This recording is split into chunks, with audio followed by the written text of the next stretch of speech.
Hi all, welcome back to Learnino. അപ്പോൾ നമ്മൾ ഇന്ന് ഡിസ്കസ് ചെയ്യുന്നത് ട്രാൻസ്മിഷൻ ആൻഡ് ഡിസ്ട്രിബ്യൂഷൻ റിലേറ്റഡ് ആയിട്ടുള്ള കുറച്ച് പ്രീവിയസ് ഇയർ RRB JEE ചോദിച്ചിട്ടുള്ള MCQs ആണ് കേട്ടോ. അപ്പോൾ വളരെ എളുപ്പമല്ലേ, നമ്മൾ പഠിച്ചിട്ടില്ലേ പവർ സിസ്റ്റത്തിലെ ഓരോ കാര്യങ്ങളും. അപ്പോൾ നമുക്ക് നോക്കാം എന്തൊക്കെയാണ് questions വന്നിട്ടുള്ളതെന്ന്. Question number 1, how many unit of suspension type insulators are needed for a 66 kV line if each unit is rated for 11 kV? എന്താണ് ചോദിച്ചിട്ടുള്ളത്? ഹൗ മെനി യൂണിറ്റ്സ് ഓഫ് എന്തിൻ്റെ സസ്പെൻഷൻ ടൈപ്പ് ഇൻസുലേറ്റർ എന്നാണ് ചോദിച്ചിട്ടുള്ളത്. ക്വസ്റ്റ്യൻ നോക്കൂ, എന്തിൻ്റെയാണ് ചോദിച്ചിട്ടുള്ളത്? Suspension type insulators എന്നാണ് ചോദിച്ചിട്ടുള്ളത്. എന്തിന്? 66 kV line in each unit is rated for 11 kV എന്നാണ്. അപ്പോൾ option A 3, option B 12, option C 6, option D 4. അപ്പോൾ എങ്ങനെയാണ് സസ്പെൻഷൻ ടൈപ്പ് ഇൻസുലേറ്ററിൻ്റെ നമ്പർ ഓഫ് യൂണിറ്റ്സ് കണ്ടുപിടിക്കുന്നതിൻ്റെ ഇക്വേഷൻ എന്താണ്? Number of units equal to എന്താണ്? Line voltage divided by voltage rating per unit ആണ്. എന്താണ് അതിൻ്റെ formula? Number of units equal to എന്താണ്? Line voltage divided by voltage rating per unit. അപ്പോൾ നമ്മളടുത്ത ക്വസ്റ്റ്യനിൽ line voltage തന്നിട്ടുണ്ട് 66 kV എന്ന്, വോൾട്ടേജ് റേറ്റിംഗ് പെർ യൂണിറ്റ് തന്നിട്ടുണ്ട് എത്രയാണ്? 11 kV എന്ന് തന്നിട്ടുണ്ട്. സോ നമുക്ക് സബ്സ്റ്റിറ്റ്യൂട്ട് ചെയ്തൂടെ? അപ്പോൾ number of units equal to എന്താണ്? 66 kV ഡിവൈഡഡ് ബൈ 11 kV എന്ന് സബ്സ്റ്റിറ്റ്യൂട്ട് ചെയ്താൽ എത്രയാണ് ആൻസർ കിട്ടുന്നത്? 6 യൂണിറ്റ്സ് എന്ന് കിട്ടും. അപ്പോൾ ഏതാണ് ആൻസർ കറക്റ്റ്? ഓപ്ഷൻ സി ആണ് ഇവിടുത്തെ കറക്റ്റ് ആൻസർ. 6 യൂണിറ്റ്സ് ആണ് കറക്റ്റ് ആയിട്ടുള്ളത് കേട്ടോ. Next, question number 2, the minimum clearance distance that equipment should be kept away from 50 kV power line is. അപ്പോൾ എത്രയാണ്? The minimum clearance distance that equipment should be kept away from 50 kV power line എങ്ങനെയാണ്? എത്ര distance ആണ് വേണ്ടത്? Option A 20 feet, option B 10 feet, option C 15 feet, option D 5 feet. അപ്പോൾ നമുക്ക് ഒരു rating അല്ലേ, അതായത് up to 50 kV rating voltage ആകുമ്പോൾ എത്ര ഡിസ്റ്റൻസ് വേണം? അതുപോലെ തന്നെ 50 to 200 kV നമ്മളോട് ചോദിച്ചിട്ടുള്ള 50 kV ആണ് ചോദിച്ചിട്ടുള്ളത്. അപ്പോൾ നിയർലി എത്ര മതി? ഒരു 10 ഫീറ്റ് ആ ഒരു ഡിസ്റ്റൻസ് മതി. പക്ഷേ നോക്കിയേ, 50 to 200 kV ആണെങ്കിലോ വോൾട്ടേജിൻ്റെ അത് 15 വേണം. 200 to 350 kV ആണെങ്കിലോ അത് 20 വേണം. 350 to 500 kV ആണെങ്കിൽ 25 ആണ്. 500 to 750 kV ആകുമ്പോൾ അത് 35 ആണ്. 750 to 1000 kV ആകുമ്പോൾ അത് 45 ആണ്. ഓവർ 1000 kV ആണെങ്കിൽ അത് എത്രയാണ്? 50 ആണ്. അപ്പോൾ ഈ ഒരു വാല്യൂസ് നന്നായി നോക്കി പോവുക. കാരണം ചിലപ്പോൾ ക്വസ്റ്റ്യനിൽ ഇപ്പോൾ നമ്മളോട് ചോദിച്ചിട്ടുള്ളത് എന്താണ്? Kept away from 50 kV power line എന്നാണ് ചോദിച്ചിട്ടുള്ളത്. അപ്പോൾ നമുക്ക് ആൻസർ എഴുതാൻ അറിയാം എത്രയാണ്? 10 ഫീറ്റ് ആണെന്ന് അറിയാം അല്ലേ. ഫോർ എക്സാമ്പിൾ 50 to 200 kV ആണ് നമ്മളോട് ക്വസ്റ്റ്യൻ വരികയാണെങ്കിൽ അറിഞ്ഞിരിക്കണം അത് എത്രയാണ്? 15 kV ആണ്. അപ്പോൾ 10, 15, 20, 25, 35 അങ്ങനെ ഓർത്താൽ മതി. കാരണം എന്താണ്? നിയർലി എന്താണ്? 5 അല്ലേ, 5 പോയിൻറ്റ് ആ ഒരു ക്ലിയറൻസിലാണ് ആ ഫീറ്റിൻ്റെ ഡിഫറൻസ് വരുന്നത്. അപ്പോൾ 50 to 200, 200 to 350, 350 to 500 ആ ഒരു റേഞ്ച് കൂടി നോക്കി വെക്കുക കേട്ടോ. Question number 3, which of the following voltage range is used in medium transmission line? അതായത് ഏതാണ് നമ്മളുടെ വോൾട്ടേജ് റേഞ്ച്? വളരെ ഇമ്പോർട്ടൻ്റ് ആയിട്ടുള്ള ഒരു ക്വസ്റ്റ്യൻ ആണ് കേട്ടോ. താഴെ തന്നിട്ടുള്ളത് ഏതാണ്? മീഡിയം ട്രാൻസ്മിഷൻ ലൈനിൻ്റെ വോൾട്ടേജ് റേഞ്ച് ആണ് നമ്മളോട് ചോദിച്ചിട്ടുള്ളത്. എന്താണ്? മീഡിയം ട്രാൻസ്മിഷൻ ലൈൻസിൻ്റെ voltage range. Option A less than 20 kV, option B more than 200 kV, option C 20 kV to 100 kV, option D 50 kV to 200 kV. ഏതാണ് റേഞ്ച് വരുന്നത്? അപ്പോൾ ഒരു ട്രാൻസ്മിഷൻ ലൈനിനെ ക്ലാസിഫൈഡ് ചെയ്തിട്ടുള്ളത് എന്തിനെ ബേസ് ചെയ്തിട്ടാണ്? ആ ട്രാൻസ്മിഷൻ ലൈനിൻ്റെ ലെങ്ത്തിനെ, അതുപോലെ അതിൻ്റെ ഓപ്പറേറ്റിംഗ് വോൾട്ടേജിനെ, കപ്പാസിറ്റൻസിൻ്റെ എഫക്റ്റിനെ അല്ലേ, എഫക്റ്റ് ഓഫ് കപ്പാസിറ്റൻസിനെയൊക്കെ ബേസ് ചെയ്തിട്ടാണ് അത് ക്ലാസിഫൈ ചെയ്തിട്ടുള്ളത്. അപ്പോൾ നോക്കിയേ, ഷോർട്ട് ട്രാൻസ്മിഷൻ ലൈൻ അതായത് 0 to 80 km വളരെ ചെറുത്. അപ്പോൾ അതിൻ്റെ ഓപ്പറേറ്റിംഗ് വോൾട്ടേജും എന്ത് തന്നെയായിരിക്കും? കുറഞ്ഞതായിരിക്കും അല്ലേ, അതായത് 0 to 20 kV ആണ്. അപ്പോൾ എന്താണ്? എഫക്റ്റ് ഓഫ് കപ്പാസിറ്റൻസ് അവിടെ കൺസിഡർ ചെയ്യില്ല. ഓർത്ത് വെക്കേണ്ടത് എന്താണ്? ഷോർട്ട് ട്രാൻസ്മിഷൻ ലൈൻ ആവുമ്പോൾ ഓർത്ത് വയ്ക്കുക 0 to 80 cm ആ ഒരു റേഞ്ചിനെയാണ് ഷോർട്ട് ട്രാൻസ്മിഷൻ.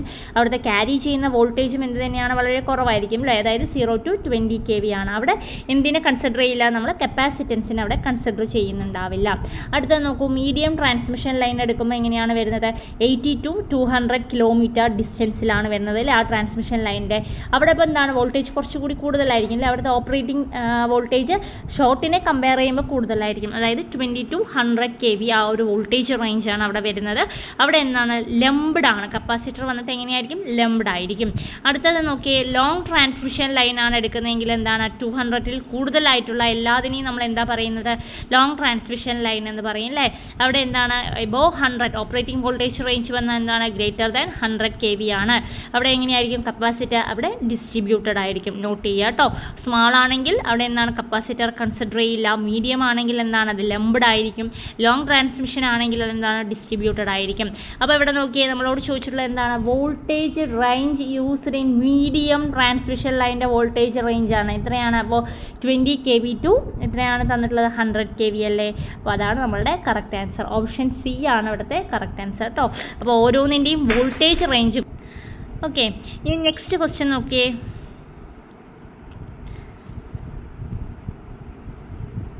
നെക്സ്റ്റ് ക്വസ്റ്റ്യൻ എന്താണെന്ന് നോക്കാം.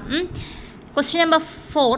The type of insulator used on line up to 300 kV ഏതാണ്? നമ്മളുടെ ഏത് ടൈപ്പ് ഓഫ് ഇൻസുലേറ്റർ ആണ് 33 kV ലൈൻസിൽ യൂസ് ചെയ്യുന്നത്? നോക്കിയേ, ഏതാണ്? Option 1 pin insulator, 2 reel insulator, 3 post insulator, 4 strain insulator. അപ്പോൾ ഏത് ടൈപ്പ് ഓഫ് ഇൻസുലേറ്റേഴ്സ് ആണ് നമ്മൾ ലൈൻസ് അപ് ടു 33 kV വരെയുള്ളതിൽ യൂസ് ചെയ്യുക? ഏതാണ്? Okay, 3 and 4, option B 1 and 2, option C 2 and 3, option D 1 and 4. അപ്പോൾ ഏത് ടൈപ്പ് ഓഫ് ഇൻസുലേറ്റേഴ്സ് ആണ് നമ്മൾ ലൈൻസ് അപ് ടു 33 kV വരെയുള്ളതിൽ യൂസ് ചെയ്യുന്നത്? ഏതായിരിക്കും ഏത് ടൈപ്പ് ഓഫ് ഇൻസുലേറ്റേഴ്സ് ആണ് യൂസ് ചെയ്യുന്നത്? അപ്പോൾ പിൻ ഇൻസുലേറ്റേഴ്സ് നമ്മൾ യൂസ് ചെയ്യാറുണ്ട് അല്ലേ. അതായത് അപ് ടു ഏത് വരെയാണ് 33 kV വരെയുള്ളതിലൊക്കെ നമ്മൾ എന്ത് യൂസ് ചെയ്യാറുണ്ട്?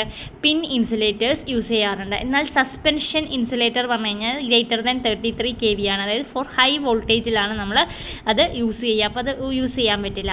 അതുപോലെ ലോ വോൾട്ടേജ് ലൈനിലൊക്കെയാണ് നമ്മൾ എന്ത് ചെയ്യുക ഷാക്കൽ ഇൻസുലേറ്റേഴ്സ് യൂസ് ചെയ്യുന്നത്, അല്ലെങ്കിൽ സ്ട്രെയിൻ ഇൻസുലേറ്റേഴ്സ് ഒക്കെ നമ്മൾ അവിടെയാണ് യൂസ് ചെയ്യുന്നത്. അതുപോലെ സ്ട്രേ ഇൻസുലേറ്റർ ഉണ്ട്, അതിന് വേറൊരു പേരെന്താണ് സ്ട്രെയിൻ ഇൻസുലേറ്റേഴ്സ് ആണ്. അതും ഏതുവരെ യൂസ് ചെയ്യാറുണ്ട്? നമ്മൾ 33 kV ലൈൻസിലൊക്കെ ഉപയോഗിക്കാറുണ്ട്. അപ്പോൾ ഏതൊക്കെയാണ് യൂസ് ചെയ്യുക? അപ് ടു 33 kV ലൈനാണ് നമ്മളോട് ചോദിച്ചിട്ടുള്ളത് അല്ലേ. അപ് ടു 33 kV ലൈൻ ചോദിച്ചു കഴിഞ്ഞാൽ അത് പിൻ ഇൻസുലേറ്ററും അതുപോലെ തന്നെ എന്താണ് സ്ട്രെയിൻ ഇൻസുലേറ്ററും ആണ്. പിൻ ഇൻസുലേറ്ററും സ്ട്രെയിൻ ഇൻസുലേറ്റർ, അതായത് 1 and 4 ആണ് കറക്റ്റ് ആയിട്ട് വരുന്ന ആൻസർ. ഓപ്ഷൻ ഡി ആണ് കറക്റ്റ് ആൻസർ കേട്ടോ. അപ്പോൾ നമ്മൾ ഓരോ ഇൻസുലേറ്റേഴ്സ് പഠിക്കുമ്പോഴും അതിൻ്റെ ആ ഒരു റേഞ്ച് നോക്കി വെക്കുക. ഓക്കെ, വളരെ ഇമ്പോർട്ടൻ്റ് ആണ്. അതായത് ലോ വോൾട്ടേജ് ലൈൻസിലൊക്കെ നമ്മൾ യൂസ് ചെയ്യുന്നത് ഈ ഷാക്കൽ ഇൻസുലേറ്റർ ആണ് കേട്ടോ. എന്താണ് ഷാക്കൽ ഇൻസുലേറ്റർ? അപ്പോൾ റീൽ ഇൻസുലേറ്റേഴ്സ് എവിടെയാണ് യൂസ് ചെയ്യുന്നത്, പോസ്റ്റ് ഇൻസുലേറ്റേഴ്സ് എവിടെയാണ് യൂസ് ചെയ്യുന്നതെന്നൊക്കെ ഒന്ന് ഗോ ത്രൂ ചെയ്യുക. ആ ഒരു വോൾട്ടേജ് റേഞ്ച് വളരെ ഇമ്പോർട്ടൻ്റ് ആണ്. Next, question number 5. Cables used for underground service from 33 kV to 60 kV are ഏത് ടൈപ്പ് ഓഫ് കേബിൾസ് ആണ്? അണ്ടർഗ്രൗണ്ട് കേബിൾസ് നമ്മൾ പഠിച്ചിട്ടില്ലേ? അപ്പോൾ അതായത് അതിൻ്റെ വോൾട്ടേജ് റേഞ്ച് ആണ് നമുക്ക് തന്നിട്ടുള്ളത്. 33 kV to 60 kV ആണ് നമ്മളുടെ റേഞ്ച് അണ്ടർഗ്രൗണ്ട് സർവീസിൽ യൂസ് ചെയ്യുന്നത്. ഏത് കേബിൾസ് ആണ്? Option A extra high tension cable, option B high tension cables, option C super tension cable, option D extra super voltage cable. അപ്പോൾ ഏതാണ് യൂസ് ചെയ്യുന്നത്? എക്സ്ട്രാ ഹൈ ടെൻഷൻ കേബിൾ ആണ് നമ്മൾ use ചെയ്യാറുള്ളത് കേട്ടോ. ഏതാണ്? EHT എന്ന് പറയും. അല്ലെങ്കിൽ എന്താണ് എക്സ്ട്രാ ഹൈ ടെൻഷനിലാണ് ഏത് റേഞ്ച് വരുന്നത്? ഈ 33 kV to 60 kV ആ ഒരു റേഞ്ചിൽ യൂസ് ചെയ്യുന്നത്. അപ്പോൾ ലോ ടെൻഷൻ കേബിൾസ് എത്രയാ റേഞ്ചാണ്? 0 to 1 kV ആണ്. ഹൈ ടെൻഷൻ കേബിൾ എന്ന് പറയുമ്പോൾ 1 to 11 kV ആണ്. സൂപ്പർ ടെൻഷൻ എന്ന് പറയുമ്പോൾ എത്രയാണ്? 11 to 33 kV ആണ്. എക്സ്ട്രാ ഹൈ ടെൻഷൻ കേബിൾ എന്ന് പറയുന്നത് 33 to 66 kV ആണ്. നോട്ട് ചെയ്യുക ഓരോന്നിൻ്റെയും വോൾട്ടേജ് ലെവൽ കേട്ടോ. ക്വസ്റ്റ്യൻസ് വരാറുണ്ട്. ഹൈ ടെൻഷൻ കേബിളുടെ റേഞ്ച് എത്രയാണ്? 1 to 11 ആണെന്ന് അറിയാം. അതുപോലെ സൂപ്പർ ടെൻഷൻ്റെ റേഞ്ച് നോക്കൂ, 11 to 33 ആണെന്ന് അറിയാം. 30 to 66 എന്ന് പറയുന്നത് ഏതാണ്? എക്സ്ട്രാ ഹൈ ടെൻഷൻ കേബിളുടെ റേഞ്ച് ആണ്.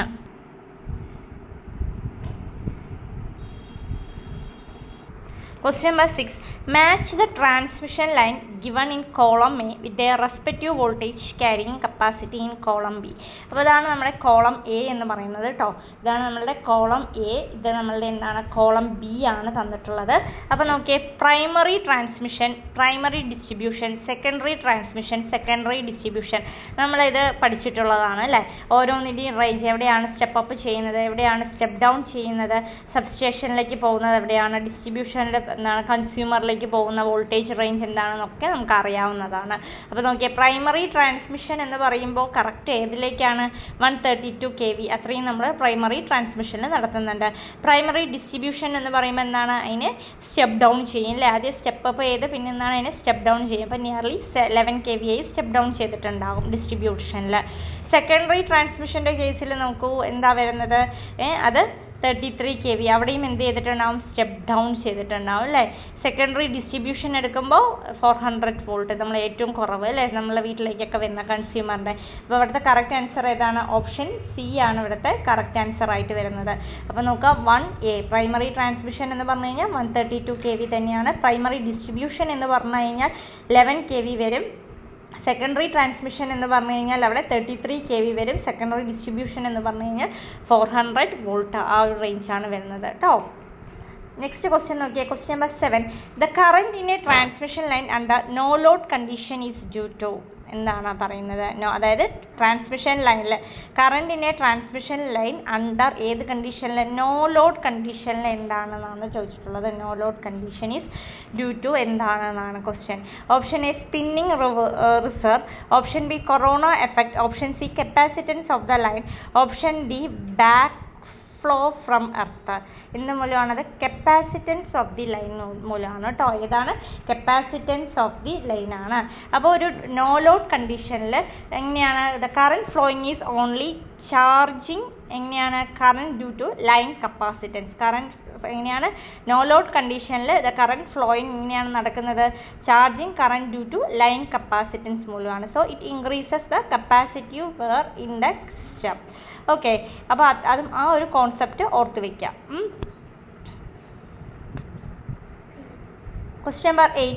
In any case where the height of transmission tower is increased, ഏതെങ്കിലും ഒരു കേസിൽ നമ്മുടെ ട്രാൻസ്മിഷൻ ടവറിൻ്റെ ഹൈറ്റ് ഇൻക്രീസ് ചെയ്താൽ എന്താണ് സംഭവിക്കുക എന്നാണ്. Option A, the line capacitance and inductance will not change. Option B, the line capacitance and inductance will decrease. Option C, the line capacitance will decrease and the line inductance will increase. Option D, the line capacitance will decrease but the line inductance remain unchanged.